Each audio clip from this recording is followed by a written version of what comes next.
मैं और मेरा दोस्त एक बार ड्राइव पे निकले थे और वो अचानक एक सिग्नल पे रुका। सिग्नल 120 सेकंड का था। अब उस समय के आसपास मेरा ब्रेकअप हुआ था, तो मैं एक दिल टूटा आशिक था। और दिल टूटे आशिकों की एक खासियत होती है, वो वक्त ढूंढते हैं यादों पे खर्च करने के लिए। वो 120 सेकंड मेरा वही वक्त था जो मैंने इस कदर खर्च किया है कि पहले 5 सेकंड ऐसे बीते कि मन कह रहा था उसके बारे में मत सोचना, क्योंकि इतनी मुश्किल से तो उसे भुलाने की कोशिश कर रहे हैं। फिर अगले 10 सेकंड मन ने ही कह दिया कि एक काम कर, सोच ले। वो क्या था ना कि अंजाम ने दुख दिया है, वरना यादें तो प्यारी है। तो अगले 60 सेकंड बिल्कुल पूरे रिलेशनशिप का एक रिवाइंड थे कि कैसे हमारी मुलाकात हुई, बातें शुरू हुई।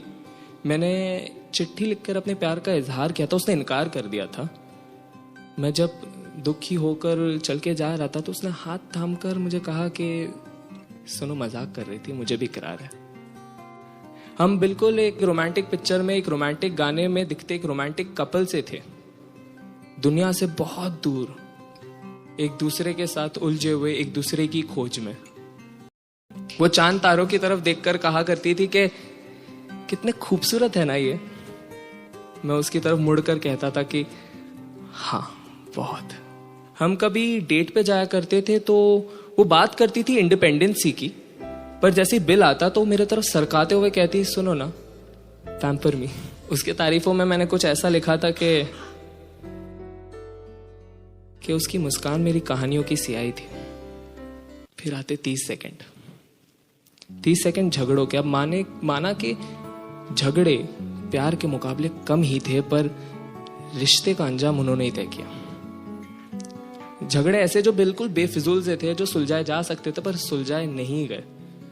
कभी उसकी आंखों में आंसू होते तो कभी मेरे आंखों में नमी, और हम हर रोज ये सोचते कि एक झगड़ा सुलझाना है और हम रात तक किसी और झगड़े में उलझ कर आ जाते।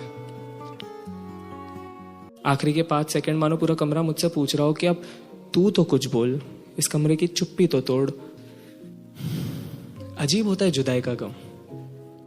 उसे खोने के बाद भी उसे खोने का डर लिए घूमता हूं। वो सिग्नल जैसे ही ग्रीन हुआ, मेरा दोस्त बस गाड़ी भगाने ही वाला था कि मैंने उसे कहा कि रुक जा, 120 सेकंड की जरूरत है मुझे। जवाब देना बाकी रह गया था।